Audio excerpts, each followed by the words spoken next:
कक्षा 10 विषय हिंदी।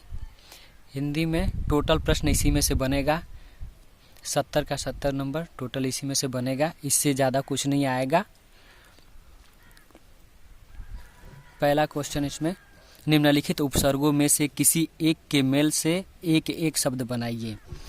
अब देखिए इसमें से परा, अनु, अभि 3 दिया है, 3 में से बस मात्र एक ही का बनाना और एक के शब्द बनाना है। तो उपसर्ग का मतलब ये होता है कि जो आपको शब्द मिला होगा उसको आगे रखना है और उसके पीछे जोड़ना है हमको शब्द, जिससे एक शब्द बने और उसका अर्थ निकले, यही होता है उपसर्ग। तो आइए परा का बनाते हैं।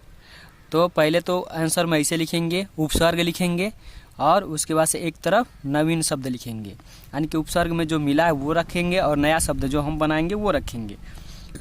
परा लिखा है तो परा का पराक्रम, बस एक ही बनाना था, परा का पराक्रम। परा आगे मिला कि नहीं मिला? मिला। हाँ, तो इसमें क्रम जोड़ दिए तो पराक्रम बन गया, एक नया शब्द बना, इसका अर्थ भी निकल जाएगा। अगर वो नहीं आ रहा है तो परावर्तन लिखिए, परावर्तन नहीं बना पा रहे हैं तो पराश्रव्य लिख दीजिए। अगर परा का लिखने ही नहीं आ रहा है तो सीधे अनु का लिख दीजिए। बस केवल तीनों में से एक ही का लिखना है और एक ही में एक के शब्द बनाना है। लेकिन हम इतना सारा बनाए हैं कि जिसमें से आपके दिमाग में कुछ भी तो एक आ सकता है। अनु का अनुमान, अनुकरण, अनुरूप, अनुकंपा, सब में अनु अनु आगे आया कि नहीं आया? आया है ना। हाँ, तो वही बात, जब आप देख रहे हैं खुदे अनु आगे आ गया, मान जोड़ दिया, अनुमान एक शब्द मिल गया। अब उसी तरह से नहीं अगर अनु का आ रहा है तो अभी का बनाइए। तो अभी का आप लिख सकते हैं, या तो अभिशाप लिखिए या तो अभिमान लिख लीजिए, नहीं आवे तो अभिनव लिखिए, नहीं आवे तो अभियान लिख दीजिए। लेकिन एक शब्द बना और इसका भी अर्थ निकलेगा। तो ये हो गया आपका उपसर्ग। उपसर्ग यानी कि इन तीनों में से किसी एक ही का लिखना और एक ही शब्द आपको बनाना है, यानी कि एक ही शब्द कोई एक बनाइए, या तो ये बना लीजिए या तो ये लिखिए, कोई एक के। नहीं आ रहा है तो अनु का बना लीजिए, नहीं आया तो अभी का बनाइए, लेकिन एक ही बनाना है, ज़्यादा बनाना नहीं है। अब नेक्स्ट क्वेश्चन बन रहा है। नेक्स्ट क्वेश्चन में आप देख रहे हैं आपके सामने दूसरा क्वेश्चन आया, निम्नलिखित में से किसी एक प्रत्यय का प्रयोग करके एक शब्द बनाइए। अब देखिए इसमें भी बोला कि किसी एक के प्रयोग करके प्रत्यय बना लीजिए। लिखा है आई, या तो आई शब्द का प्रत्यय बनाइए, या तो त्व का बनाइए, या तो ता का बनाइए, यानी कि इसमें से तीनों में से एक ही का बनाना है और एक ही का एक ही शब्द बनाना है, पूरा नहीं, कई शब्द नहीं बनाना है, एक का एक ही प्रयोग बनाना है।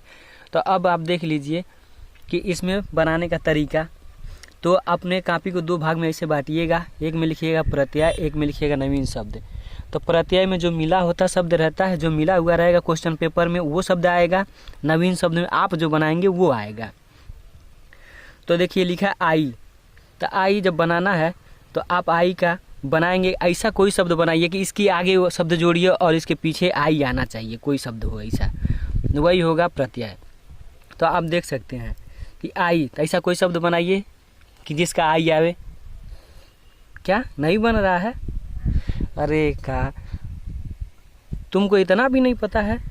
हाँ, अरे ये देखो मिठाई, आई आया कि नहीं आया? मिठाई हो गया, पीछे इसमें देखिए आई जुड़ गया पीछे कि नहीं? मिठाई हुआ, कटाई हुआ, चटाई हुआ, उसके बाद से बुनाई हुआ, पढ़ाई हुआ, सब में आई आ रहा है पीछे।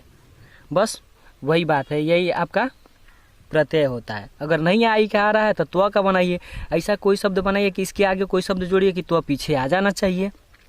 तो क्या हुआ? घनत्व। तरह के इहो ना पता भरे। हाँ, ये देख महत्व, तो आया कि नहीं आया? बंधुत्व, तो आया कि नहीं आया? हाँ, तो इसमें से कोई एक लिखना है जिसके पीछे त्व आना चाहिए। अब देखो ये जा न त्व का बना पा रहे हो तो ता का बना लो। तो ता में ऐसा कोई शब्द जोड़ो कि आगे शब्द जुड़े और पीछे ता आना चाहिए। कटुता, निष्ठुरता, ता आ रहा है कि नहीं आ रहा पीछे? यहाँ देखो सत्यता, ता है कि नहीं है?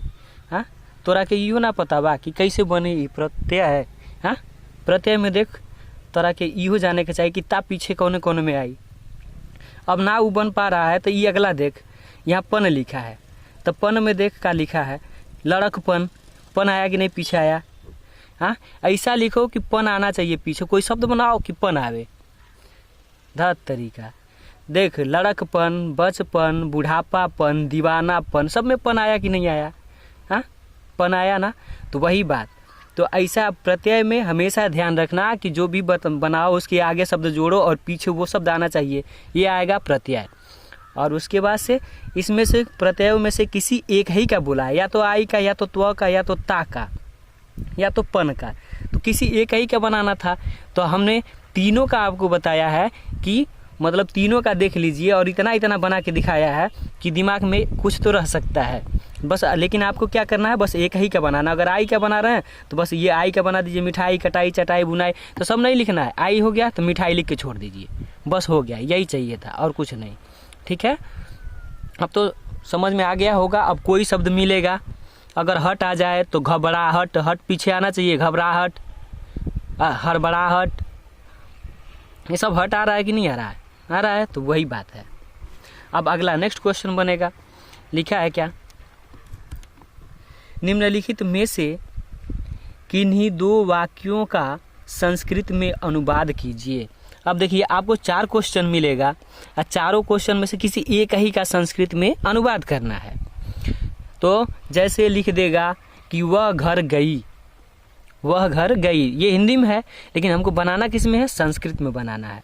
तो संस्कृत में कैसे बनेंगे, इसमें बनाएंगे सा मने वह, सा गृहम, गृहम मने घर, और आगच्छत, आगच्छत मीन्स गई, अगच्छत, सा गृहम अगच्छत, ये क्या हो गया, ये संस्कृत बन गया, वह घर गई। नेक्स्ट क्वेश्चन, अब आपको दूसरा क्वेश्चन दिखा रहे हैं कि जो आप देख सकते हैं दूसरे को। अगला क्वेश्चन देखेंगे, दूसरा है पेड़ से पत्ते गिरते हैं, इसका संस्कृत में अनुवाद कीजिए। पेड़ से पत्ते गिरते हैं, ये भी हिंदी में है, इसको संस्कृत में बनाएंगे तो क्या लिखेंगे संस्कृत में, लिखेंगे वृक्षात पत्राणि पतंती, वृक्षात पत्राणि पतंती, वृक्षात मीन्स पेड़, पत्राणि मीन्स गिरते हैं, पत्राणि मीन्स पत्ते, और पत्राणि पतंती, पतंती मीन्स गिरते हैं, यानी कि पेड़ से पत्ते गिरते हैं, यानी कि वृक्षात पत्राणि पतंती, ये हो गया। आप देखिए 3 क्वेश्चन 4 क्वेश्चन देगा और चारों में से किसी कितने का बोला था आपसे, आप इसके पहले पढ़े हैं, इसके पहले आपसे बताया था कि किन्हीं 2 ही का देना है, तो 4 में से 2 का बनाना था आपको, तो 4 में से 2 बनाएंगे।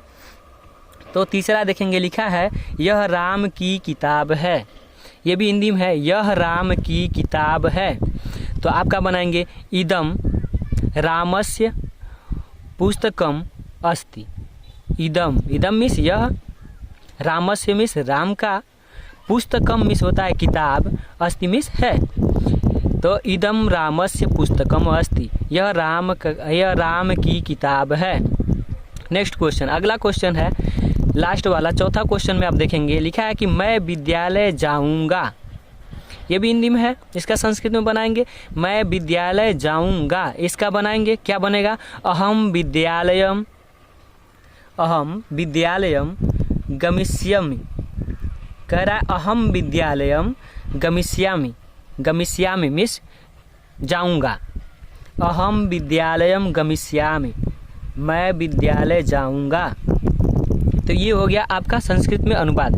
तो 4 क्वेश्चन दिए थे, 4 में से बस आपको 2 ही का आंसर देना है, तो 2 का आंसर आराम से आप दे सकते हैं। ये समझ लीजिए कि जो ये क्वेश्चन हम बना रहे हैं आप लोगों के सामने, जितना भी क्वेश्चन बना, जैसे पेपर बना सेम यही मॉडल में पेपर आएगा आपका, सेम यही मॉडल में आएगा, इसके अलावा और कुछ नहीं आएगा। फिर अगला क्वेश्चन देखिए, अपनी पाठ्य पुस्तक से कंठस्थ किया हुआ कोई एक श्लोक लिखिए जो इस, अगला क्वेश्चन बनेगा जैसे अपनी पाठ्य पुस्तक से कंठस्थ किया हुआ कोई एक श्लोक लिखिए जो इस प्रश्न पत्र में न आया हो। कोई एक श्लोक लिखना है, संस्कृत का श्लोक होना चाहिए जो इस प्रश्न पत्र में न आया हुआ हो। तो आप देख सकते हैं कि यहाँ पे उत्तर डाल के लिखिएगा। इसमें हम लिखे हैं गुड़ी गुड़म वेति न, गुड़ी गुड़म वेति न वेति निर्गुड़ो, गुड़ी गुड़म वेति न वेति निर्गुणो बली बलम वेति न वेति निर्बलम बली बलम वेति न वेति निर्बलम निर्बलः पिको वसन्तस्य गुणं न वायसः पीको वसन्तस्य गुणं न वायसः करी च सिंहस्य बलं न मूषकः करी च सिंहस्य बलम न मूषकः।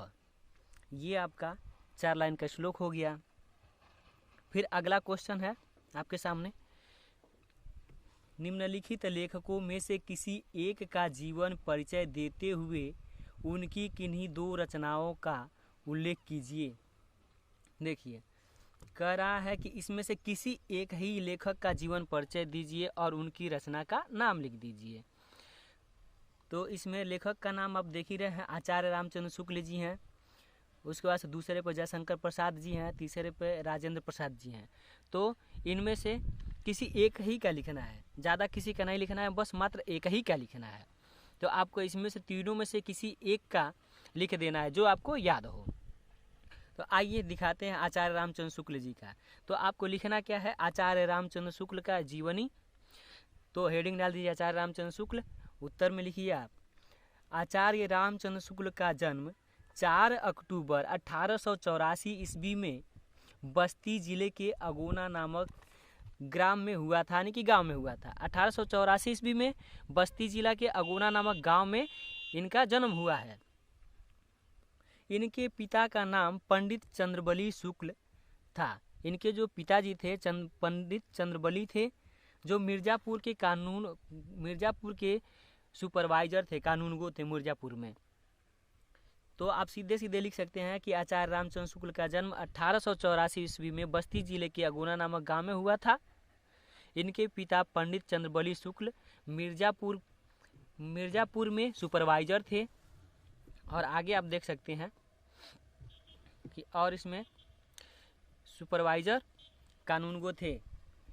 और बालक रामचंद्र हाई स्कूल की परीक्षा मिर्जापुर जिले के मिशन स्कूल से उत्तीर्ण की।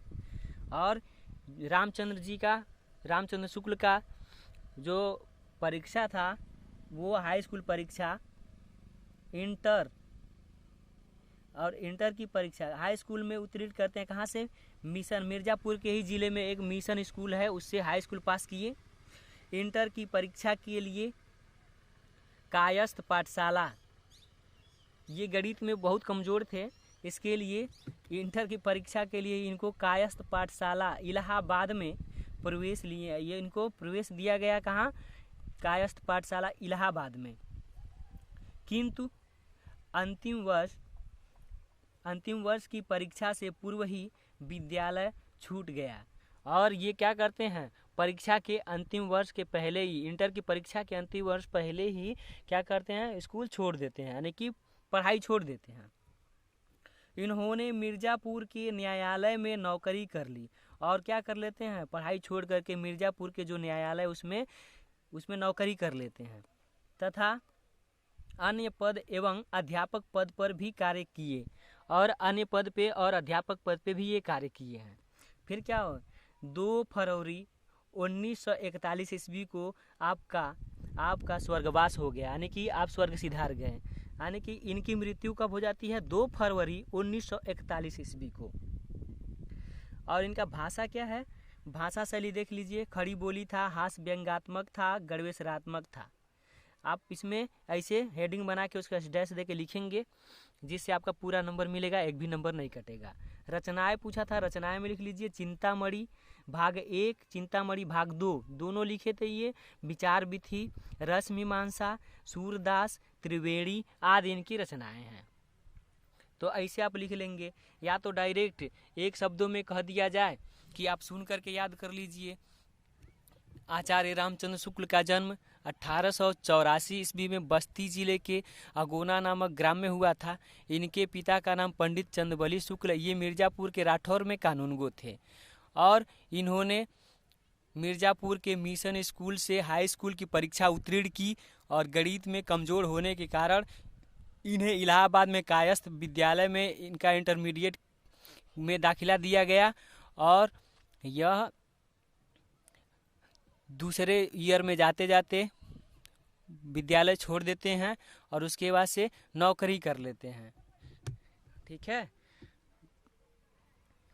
न्यायालय में नौकरी कर लेते हैं और फिर अन्य पद पे, अन्य अध्यापक पद पे भी कार्य किए रहते हैं और 2 फरवरी 1941 ईस्वी का इनका स्वर्गवास हो जाता है।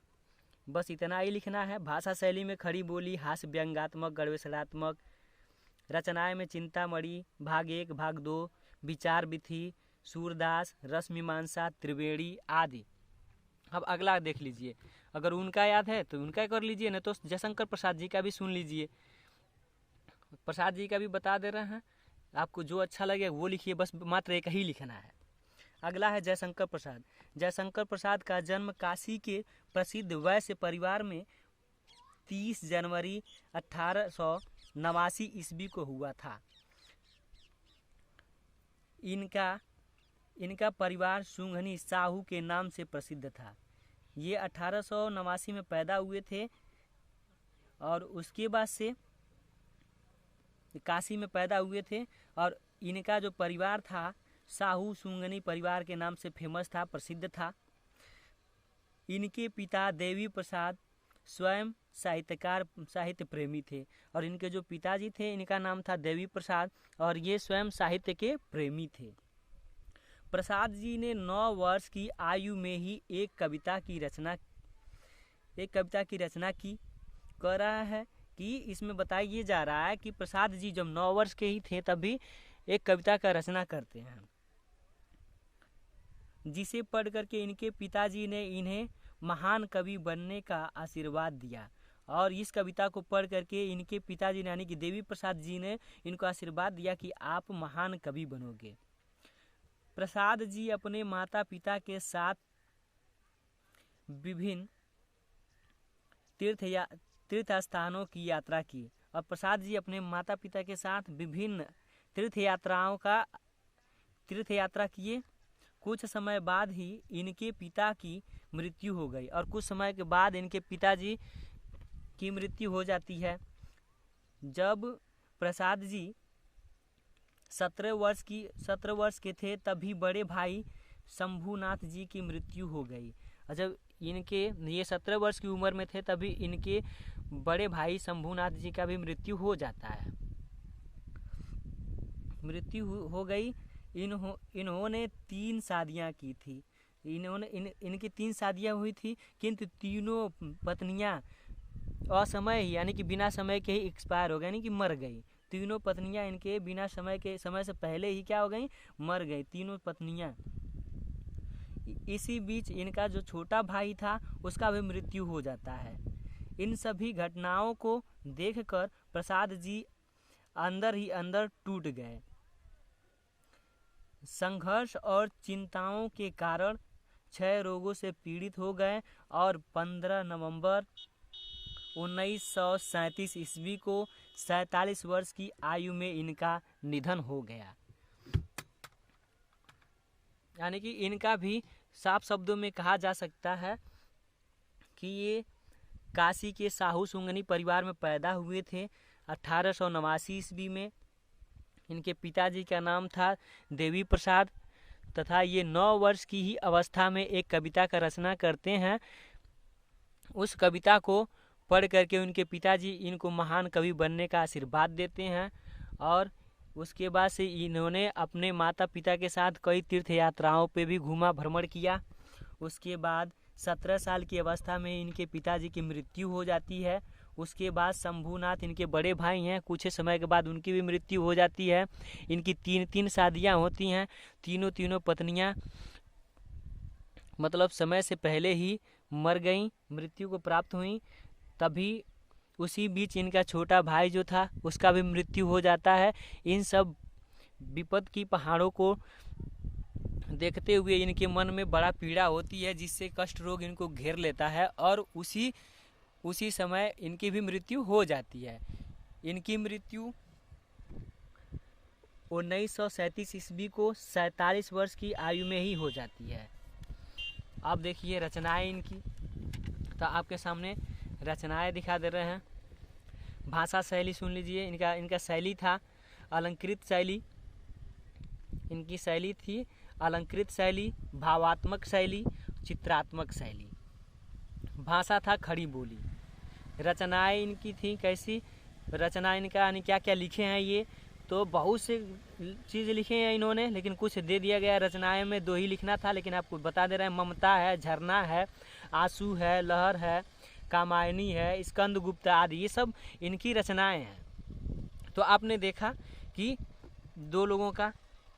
अब तीसरे में देखिए आप राजेंद्र प्रसाद जी का, यानी कि अगर इनका नहीं याद है तो राजेंद्र प्रसाद जी का देखिए और सरल शब्दों में सुन लीजिए राजेंद्र प्रसाद। अब देख सकते हैं आप लोग डॉक्टर राजेंद्र प्रसाद का, जो आपके राष्ट्रपति थे, पहले राष्ट्रपति, उनका देखिए राजेंद्र प्रसाद, डॉक्टर राजेंद्र प्रसाद का, यानी कि ये भारत रत्न कहे जाते थे।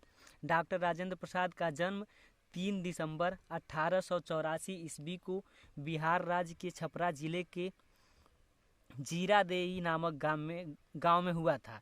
इनका जो जन्म स्थान है 3 दिसंबर 1884 ईस्वी को बिहार राज्य में जो छपरा जिला है उसमें एक गांव है जीरादेई नामक गांव, उसी में इनका जन्म हुआ था। कलकत्ता विश्वविद्यालय से इन्होंने एमए की परीक्षा उत्तीर्ण की थी, और कलकत्ता जो विश्वविद्यालय है वहाँ से इन्होंने एमए की परीक्षा पास किए थे। राजेंद्र बाबू बड़े मेधावी छात्र थे, ये बहुत तेज तर्रार छात्र थे, मेधावी छात्र थे, और प्रायः सभी परीक्षाओं में इन्होंने प्रथम स्थान प्राप्त किया। और ये क्या हुआ कि प्रायः सभी परीक्षाओं में ये पहले स्थान पे ही आते थे। इन्होंने अध्यापक पद पर भी कार्य किया, फिर कलकत्ता पटना हाई कोर्ट में वकालत की, और ये कलकत्ता पटना में हाई कोर्ट में ये वकील भी रहे। भारतीय राष्ट्रपति कांग्रेस के ये 3 बार सभापति चुने गए थे, और भारतीय राष्ट्रीय कांग्रेस के ये 3 बार सभापति चुने गए थे। राजेंद्र बाबू 1946 ईस्वी एवं 1947 में भारत के जो पहला मंत्रिमंडल था उसमें कृषि एवं खाद्य मंत्री रहे ये। उसके बाद आप 26 जनवरी, यानी कि राजेंद्र प्रसाद जी 26 जनवरी 1950 से 14 मई 1962 तक देश के राष्ट्रपति रहे। और ये क्या है कि पहले राष्ट्रपति रहे 1900, यानी कि 26 जनवरी 1950 से लेकर के 14 मई 1962 तक देश के राष्ट्रपति रहे, और 1962 ईस्वी में भारत रत्न से इन्हें अलंकृत किया गया, यानी कि भारत रत्न इनको दिया गया कब, 1962 ईस्वी में। राजेंद्र बाबू की मृत्यु 28 फरवरी सन 1963 को हुई, और इनकी जो मृत्यु है 28 फरवरी 1963 को हो गई। इनकी भाषा कैसी थी, सरल, सुबोध और पक्षपाती रहे हैं, सरल सुबोध के पक्षपाती रहे हैं ये। और शैली इनकी थी वो, मतलब और भी भाषा था, संस्कृत था, उर्दू था, अंग्रेजी था, बिहारी था आदि इनकी भाषाएं थी। और शैली देखिए विवेचनात्मक शैली थी, भावात्मक शैली थी, आलोचनात्मक और आत्मकथात्मक शैली थी इनकी। रचनाएं में देख लीजिए भारतीय शिक्षा, गांधी जी की देन, शिक्षा और संस्कृति, साहित्य, मेरी आत्मकथा आदि, ये जो है इनकी रचनाएं थी।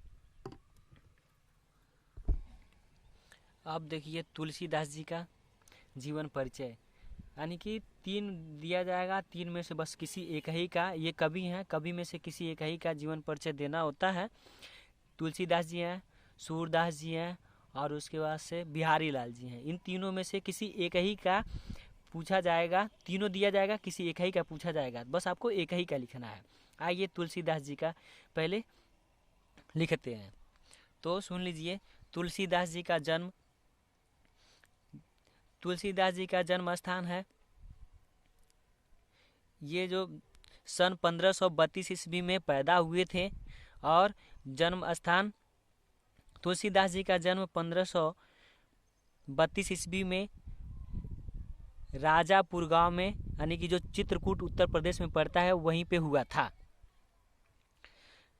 एक कहावत भी है, संबत 1554 विषय संबत 1554 विषय कालिंदी के तीर, श्रावण शुक्ला सप्तमी तुलसी धरो शरीर।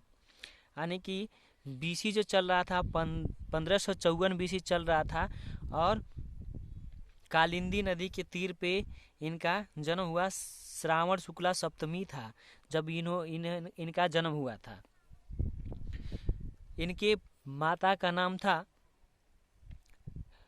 हुलसी तथा पिताजी का नाम था आत्माराम दुबे। ये जब पैदा हुए थे तो जैसे लगते थे 5 साल के बच्चे। इसको देख करके और ये पैदा होते ही राम बोले थे, इनके मुंह से राम निकला था।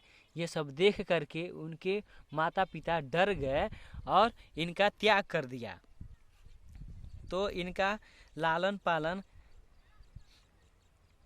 एक मजदूर व्यक्ति ने किया था और ये शिक्षा के लिए बाबा नरहरि दास के पास पहुँचे और नरहरि दास इनके गुरु बने और इनका विवाह रत्नावली नाम की कन्या से कर दिए।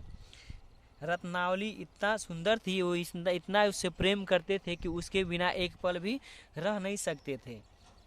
और इन्होंने एक बार इनकी पत्नी रत्नावली मैके चली जाती है, जिसको ये ढूंढने के लिए रात में याद आता है तो रात में ही निकल लेते हैं और रात में आंधी तूफान सब सहते हुए अपने ससुराल पहुंचते हैं। जब वहाँ पे रत्नावली इनको देखती है इनकी पत्नी तो इनको डांट लगाती है कि बताइए, हाड़ मांस के शरीर से इतना प्रेम किए हैं आप, इतना लगाव करते हैं, अगर ऐसे भगवान में लीन हो जाते तो आपका मुक्ति हो जाता, आप मोक्ष को प्राप्त कर लेते हैं। यह सब फटकार सुन करके इनको रहा नहीं गया और ये वैराग्य धारण कर लेते हैं और वैराग्य धारण करने के बाद ये चित्रकूट चले जाते हैं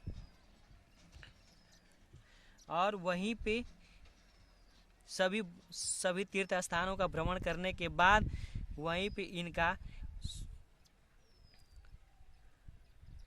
देहांत होता है। यानी कि सन 1623 ईस्वी में इनकी मृत्यु हो जाती है।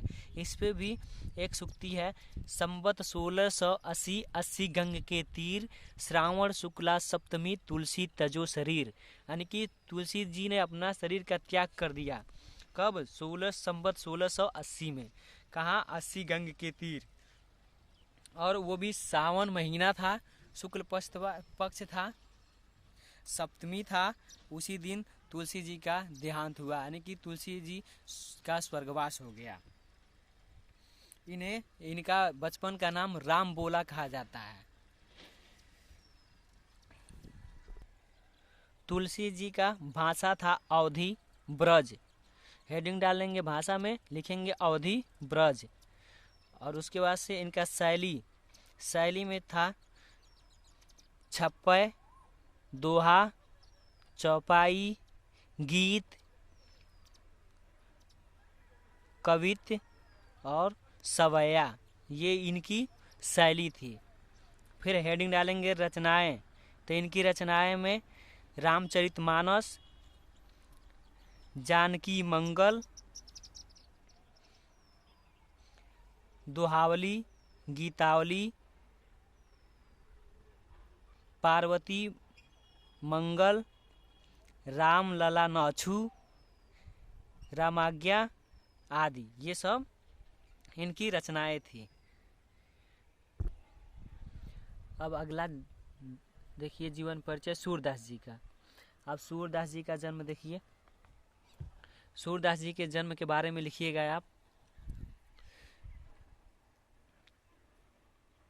अष्टछाप के सर्वश्रेष्ठ कवि सूरदास का जन्म वैशाख सुदी पंचमी सन 1478 ईस्वी में आगरा से मथुरा जाने वाली सड़क के पास रुनकता नामक गांव में हुआ था। यानी कि सूरदास जी का जन्म 1478 ईस्वी में रुनकता नामक गांव में हुआ था। बस इतना लिखना है आपको। कुछ विद्वान इनका जन्म दिल्ली के निकट सीही गांव में मानते हैं। यानी कि विद्वानों में अभी भी मतभेद है। सूरदास जन्मांध थे या नहीं, इस संबंध में भी अनेक मत हैं। सूरदास जी जन्म से अंधे थे या बाद में हुए, इसमें भी अभी तक मतभेद है विद्वानों में। ये बचपन से ही विरत हो गए थे और ये गऊ घाट में रहकर विनय पद का गायन करते थे। ये गऊ घाट में रहते थे और विनय का पद था उसी को गाते थे। एक बार वल्लभाचार्य जी गऊ घाट पे पहुंच जाते हैं और वहाँ पे रुकते हैं, गऊ घाट पे रुकते हैं और सूरदास ने उन्हें स्वरचित एक पद गाकर सुनाया और सूरदास जी अपने लिखे हुए एक पद को गा करके वल्लभाचार्य जी को सुनाते हैं। इनको कृष्ण की लीला, और वल्लभाचार्य जी कहते हैं कि आप श्री कृष्ण का लीला गायन कीजिए, यानी कि कृष्ण भगवान का लीला का गान कीजिए। आप सुझाव दिया और वल्लभाचार्य जी का ये क्या बन जाते हैं, शिष्य बन जाते हैं और सूरदास जी वल्लभाचार्य जी का शिष्य बन जाते हैं। कृष्ण की लीला गान करने लगते हैं। वल्लभाचार्य जी इनको गोवर्धन पर बने श्रीनाथ के मंदिर में कीर्तन करने के लिए रख दिया और वल्लभाचार्य जी इनको गोवर्धन पर बना एक श्रीनाथ जी का मंदिर था, उसी में कीर्तन गाने के लिए रख दिए। वल्लभाचार्य जी का पुत्र विट्ठलनाथ ने अष्टछाप के नाम से सूरदास सहित 8 कृष्ण भक्ति कवियों का संगठन किया। और क्या करते हैं, अष्टछाप के नाम से सूरदास सहित 8 गो कृष्ण भक्त के कवियों का संगठन करते हैं, यानी कि मीटिंग करते हैं। इनकी जो मृत्यु है, सूरदास जी का मृत्यु गोवर्धन के पास पारसैली ग्राम में सन 1583 ईस्वी के लगभग हुई और सन 1583 ईस्वी के लगभग में इनकी मृत्यु हो जाती है।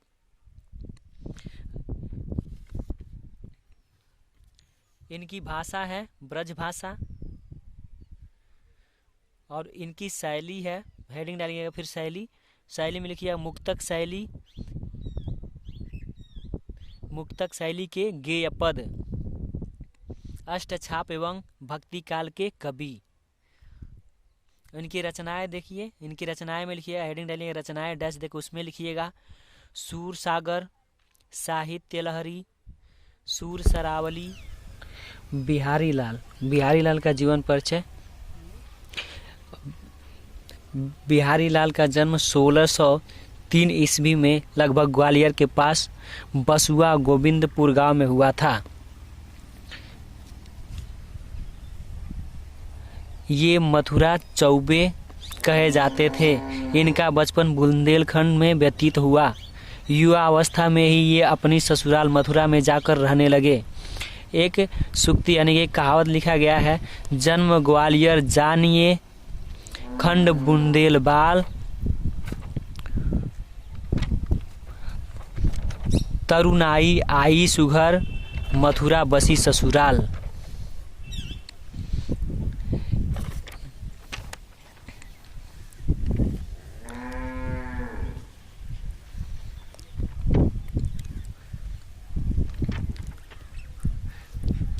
यह राजा जयसिंह के राज्य में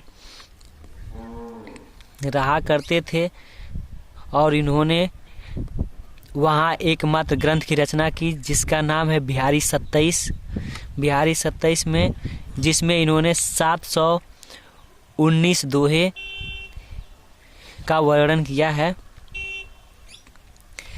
जिससे हर एक दोहे में राजा जय सिंह इनको एक स्वर्ण मुद्रा पुरस्कार रूप में दिया करते थे। इनकी मृत्यु सन 1663 ईस्वी में हुई। इनका भाषा था प्रौढ़ एवं परिमार्जित ब्रज। हेडिंग डालिएगा शैली, उसमें डैश लिखिएगा मुक्तक शैली। उनकी रचनाएं हैं बिहारी 27।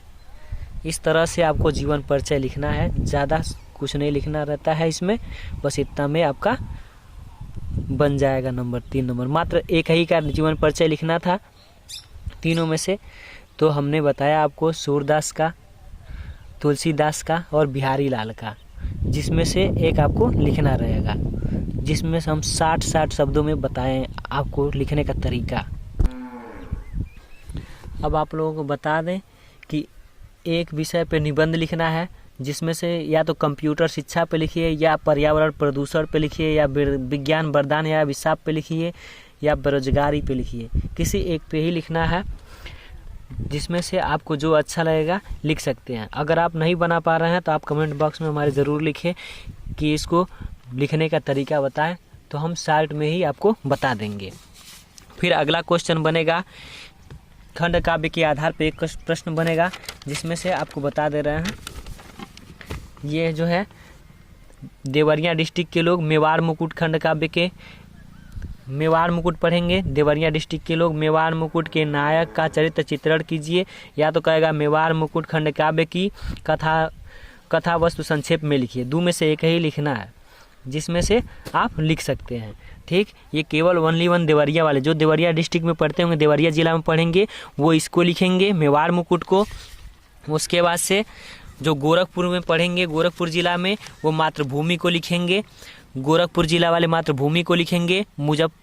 और मुरादाबाद वाले भी मातृभूमि को लिखेंगे। सहारनपुर वाले भी मातृभूमि पर लिखेंगे।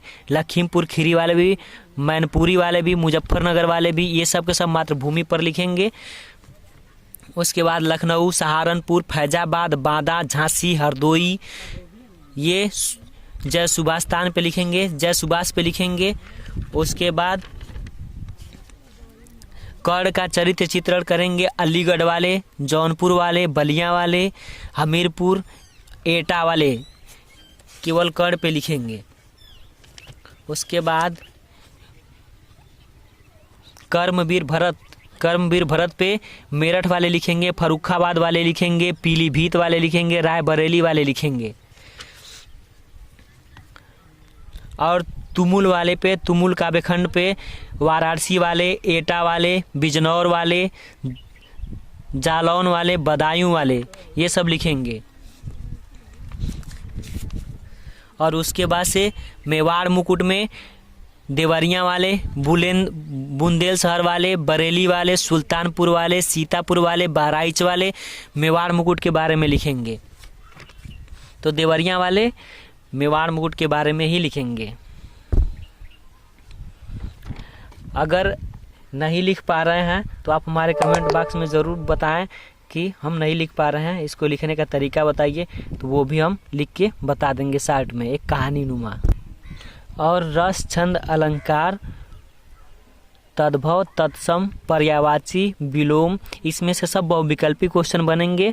20 नंबर के बहुविकल्पी क्वेश्चन बनाए जाएंगे, जिसमें से आपको तद्भव में से, तत्सम में से, और समास में से, उसके बाद से दोहा में से, सोठा में से, रोला में से, तद्भव तत्सम में से, विलोम में से, पर्यायवाची में से, इसी सब में से बनेंगे। अगर आपको समझ में ना आए तो एक बार कमेंट बॉक्स में ज़रूर लिखें, उसके बारे में हम आपको डिटेल में समझा देंगे। उसके बाद से 70 में 70 नंबर इसी में से बनेगा, सेम यही प्रश्न बनेगा, ऐसे ही बनेगा, इसके अलावा और कुछ नहीं बनेगा। बस मैंने जिस तरह से आपको ये वीडियो बना के दिया है, सेम इसी में से टोटल का टोटल बनेगा। आपको इसी के आधार पे ही पेपर पूछा जाएगा, इसके अलावा और कुछ पूछा नहीं जाएगा। 20 नंबर का बहुविकल्पी होगा, और बाकी सब और क्वेश्चन तो आपको लिख के बता ही दिए हम। और जो आपको समझ में ना आए कमेंट बॉक्स में ज़रूर लिखें, उसको हम आप तक पहुँचाएँगे समझा करके। लास्ट में चैनल को लाइक करें, सब्सक्राइब करें और बेल आइकन को दबाना ना भूलें। Thanks for watching videos.